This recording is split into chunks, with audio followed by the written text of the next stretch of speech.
moom xam nga dafa jëloon congé pour waaj terrain meeting bi te congé am jeexagul donte lundi bi ñu waree def journée des forces armées moom dafa ni daf ko bëgg fekkee ndaje moom ba pare doog a dem Ziguinchor jamono ji ngir seeti yaayam parce que li nga xamante ni moo di congé am jeexagul kon war naa dem seeti waajuram bu jigéen ndax si ay kàddoom dégg ngeen mu ne bi ma toogee ba tey aw ma sax temps pour noppal wala pour seeti samay mbokk donc occasion la ci moom alors pour ñi naan ay nee nañ bu ñëwul conseil des ministres dañ koy dàq loolu yëpp amut. non congé am moo jeexagul voilà parce que Ousmane. benn moment wax na la. gëj naa gis yaayam depuis. waay mu am occasion dem Ziguinchor vite fait gis yaayam après delluwaat. mais aduna surtout ci jamono yi ñu toll. te koo xam Ousmane xam ne ku nangu kilifteef la. am na sax yu nga xam ne dina ko bëgg a def mais faaw mu waxtaan ci ak yaayam. mu jël congé donc am na moment lu nga xamante ni mu ngi xew. mais dina dem gis ji yaayam ñu waxtaan ci. yaay ji xelal ko. mais mu toog waxtaan ak yaayam. mu joxaat ko ay orientation en tant que doom jo nga xamante ni da nga nangu kilifteef. ça c'est solo. Deuxièmement mooy lépp li nga xamante ni gars yi véhiculé nañ ko ni information jëm foofu c'est faux. C'est des fausses informations. Et pour répondre à la question de Moussa Ba mi laaj Afa est-ce que rencontre générale Moussa Fall ak Diomaye am na. amul ameewul ca palais ba de. xëy na feneen la amee. amul. à moins que. mu amee kër Ahmed Aïdara peut-être moom mi ko wax. bu fekkee ne nekkul foofu la ñu rencontré. mooy rencontre bi existé wul. amul fu mu amee. en tout cas du au palais de la République moom mi ko wax xam na fu mu ko teg. non kanaa këram la ñu daje. waaw xëy na moom mi nga wax am na fu mu ko teg. peut-être nuitamment aussi. c'est pas. te ci ce que je cherche. mooy amul fenn fu nga xamante ni. Diomaye génne na fa joxe benn rendez-vous rencontre ci lieu bu mu manti doon ak le général Moussa Fall donc képp ku leen jéem a gëmloo loolu wala mu wax leen ko nag ko li nga wax dëgguwul teguwul boo demee ci carnet ba ñuy bind ñi dugg ak a génn biir palais doo fa fekk turu général Moussa Fall. doo fa gis de. waaw lii nag bu amulee yow nga inventé ab rencontre ne am na fa. mais sa waaye dañu war a xoolaat yow. mission bi ngay dox lu mu doon ak yitte jan nga am ba biral xibaar bi. xëy na am na lu mu ci xam c'est des choses yu nga xamante ni à voir. xëy na am na lu mu ci xam. non xamu ci. déet magum jëmm nag. parce que lu amul sa télé. non lu amul di wax loo xamante ne xëy na xamoo foo ko teg Seydina Aliou soxna Marie non nañu waxante dëgg xam nga man wér na ma xel ne rencontre boobu amul. Diomaye wér na ko xel ne rencontre boobu amul. bon bay liggéeyee biir palais sax xam na ne amul. képp ku nekk biir palais boo ko laajee mën na la wax ne la loolu amul parce que ça n'existe pas demandez à Ben Talib.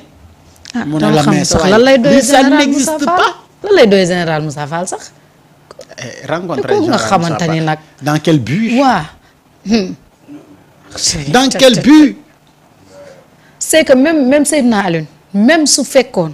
rencontre boobu sax am na ku ne xam na général Moussa Fall taxawaayam ak nit ñi nuñ ko yàkkamtee tey am na y a pas vérité non dama la bëgg a wax ni en tant que journaliste bu amee dama ne la amul waaw déedéet loolu laa exemple la dama ne la même su fekkee ne loolu am na waru ko wax xam nga lu tax dañu nekk ci jamono joo xam ne ñu ngi naan nan la ñuy def ba Diomaye ak Sonko nekk benn nga ñëw fël la ci un général Moussa Fall tuddoo tur sax mais bi nga nee ancien général ñu bëri jàpp nañ ni moom la am na information yoo xam ne du heure yii lañ ko war a génnee gis nga journaliste du loo xam rek nga yebbi ko ci penc mi am na loo xam ne da nga koy xam mais ne serait-ce que pour la stabilité du pays am na information yoo xam ne bëgg vie jaru ko de vraiment pour dire vrai bëgg vie jaru ko de baax na Yves billaay kenn contrôle Ahmed juste que dañu wax ne am na information yoo xam ne parce que du temps bi on est en train de rétablir la vérité quoi mooy que ni la rencontre amul palais te amul feneen fu ñu joxee rendez-vous ñoom ñaar ba gisee du ci lieu bu nga li à moins que rencontre bi dama ne mu am ci salon wu Ahmed Aïdara non si tuddul tur dafa ni un ancien général rek mais ñu bëri jàpp nañ ni moom lay waxal. waaw mais tuddul turu kenn. ma ne rencontre générale ba rencontre bi am palais. démb mën nañ laa wax ñan ak ñan ñoo fa teew ak lan moo nekkoon objet bi. ak lan la ñu waxtaanee.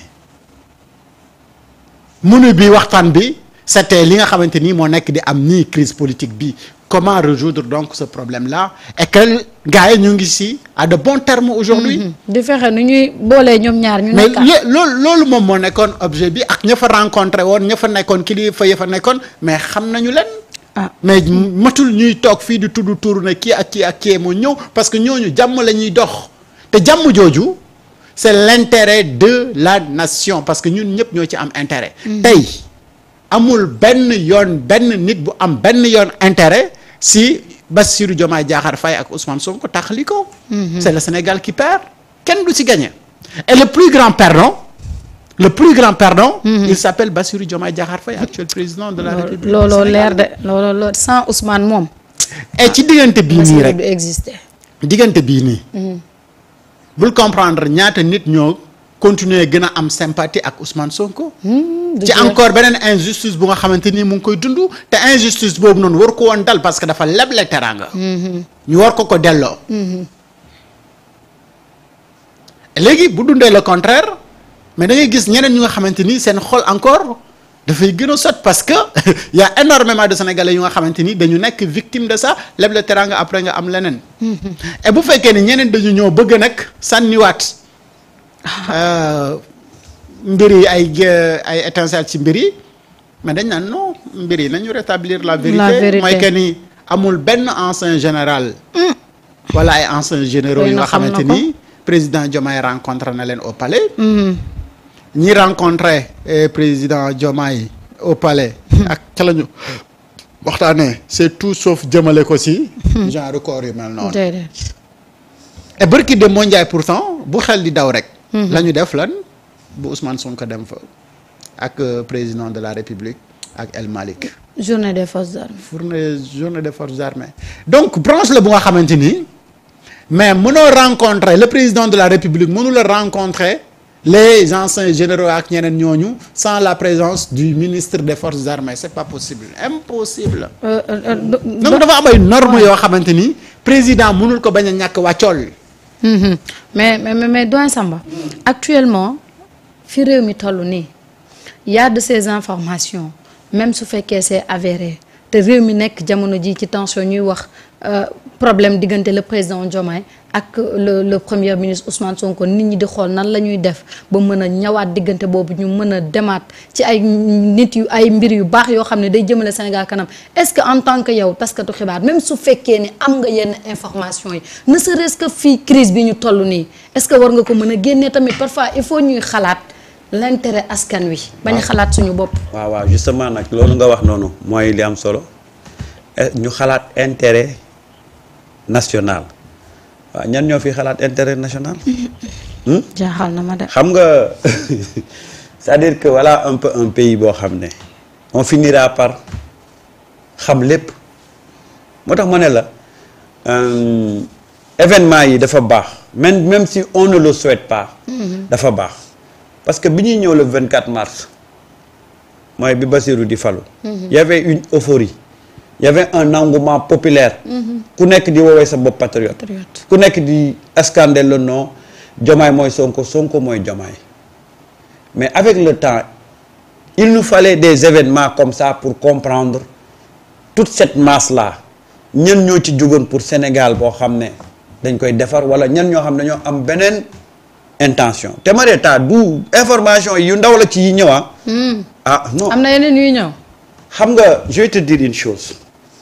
que aujourd'hui la machine qui s'est bi ñu activé pour que mu séparer Bassirou Diomaye ak Sonko du machine bu ndaw déedéet ce n'est pas conçu uniquement au Sénégal du une Sénégal rek lañ ko activé déedéet il faut ngeen xam ngeen mesurer la profondeur de ce problème là pour ngeen xam képp ku ci jóg di wax ak fu mu munti fekk bu mu leen bett bu mu leen bett parce que depuis que ñii bi ñu falu avant ñuy falu sax la ñu commencé ce projet là et malheureusement en tout ñu continuer ci ba tey peut-être Bassirou Diomaye Faye warul woon ubbi brèche bi pour que nit ñi di ci pëtëxlu déedéet parce que man depuis barki démb dama xalaat di xalaataat. Pourquoi cette lettre bi Mimi Touré brandir ma analyser ko à tous les niveaux mais gisuma la pertinence de cette lettre là. gisuma les avantages de cette note là. Au contraire li muy yàq moo ëpp. li muy defar kan la ko jox Mimi Touré. Mimi Touré elle est quoi dans ce qui a amené le PASTEF au pouvoir lan nga ci def. rien du tout xanaa topp ci réew mi man tey j'aurais bien aimé que ça soit benn combat entre des figures de proue de PASTEF. mais Mimi Touré. waaw bu fekkoon privilège mu bëggoon amoon na ko. waaw nekk président de Assemblée nationale waaw kon du ñëw fii. 2022. waaw konoon du jege waa PASTEF. déedéet waaw konoon beneen combat lay xeexaat mooy nekk candidate bu Macky Sall. pour remplacer ko ca palais ba. waaw. yàlla moom nag moo ne loolu yëpp amul. waa ji ñëw bëgg a tafu si yéen mais naka la sa xel mënee dem ba ngay jël ay privilèges ne da nga koy jox kii. et en plus ngeen woote jubal jubanti. ñu ne la rapport mu ngi ci table bi. 2 milliards ñu ngi koy wër ndaw si fa mu nekkoon ca CSE. mais foofu lii looxoor la. nomination am keroog ba nga ko nommé la gars yi na attention de. ki nga nommé setul de. comme setul nag warul dend ak yow. nga gëmmu gars yi na grawul peut-être am nga conscience tranquille boo koy mën a contrôler ba yàqu du am. mais ñu gis ne déviation moo commencé di am. mais man gars yi tiré sonnette d'alarme bi mais nga continuer encore di. man c'est ça en réalité je me suis posé yàlla xam na ne c'est pas le problème en tant que tel man. moo ma doon tax may guddee tëdd c'est pas non man sama problème mooy quelle était l'opportunité de cette lettre bi bu fekkee ne ci Diomaye la jóge mais lan mooy jubluwaay bi. mooy fexe weddi Sonko bu mu taxawee fee. à quelle fin. quel est l'objectif de ça. jaxase. féewale kan ak kan. Ousmane ak Diomaye. non mais du dañ ne la lettre bi Diomaye moo ko jox Mimi. mais dama ne lettre bi Diomaye bind. lan mooy objectif am bi mu koy bind. pour défier Ousmane. mais Samba. waaw défier Ousmane il faut comprendre les choses. kan mooy conseiller spécial bu Diomaye. c'est Mimi Touré la. donc moo ko conseillé mbir mi rek. c'est-à-dire que après je me xool parce que man dafa am yoo xam ne ñaar yoo xam ne man je me suis dit que après analyse je me suis dit que c'est juste un problème d'ego parce que maa ngi dégg démb ak tey yëpp ñu naan dafa bëgg deuxième mandat. mais tey boo doon évoquer un peu la réalité politique. lan moo war a mën a xalaat loo Bassirou Diomaye Faye deuxième mandat. parce que ay kulunaaw a ko wër. ay système a ko wër non je veux dire que après tout. loolu lépp war na nekk ci xelu. mais après tout dafa war a basé wu ci ay faits. ay faits waaw. tey ban élément matériel la am pour bu ko war a mën a motiver mu xalaat deuxième mandat. benn. ci defar lañ toll. yow amuloo parti. yow investir wuñ la ci benn mandat boo xam ne yow tey dinañ ne kat dëkk bii moom moo fa am base. amuloo base. yow amuloo assemblée. déedéet. yow amuloo majorité. lépp ci doole jaamur nga ko am. waaw mais réel politique dafay war a am lu mën a justifier tey boo doon xalaat deuxième mandat. normalement. yow amaguloo bilan. il n'a pas encore de bilan. ah. déedéet. lan moo ko war a motiver ñu ne day xalaat moo tax man gëw ma ne day xalaat deuxième mandat. non dañ ko bëgg a forcer mu xalaat deuxième mandat. alors que il n'a pas le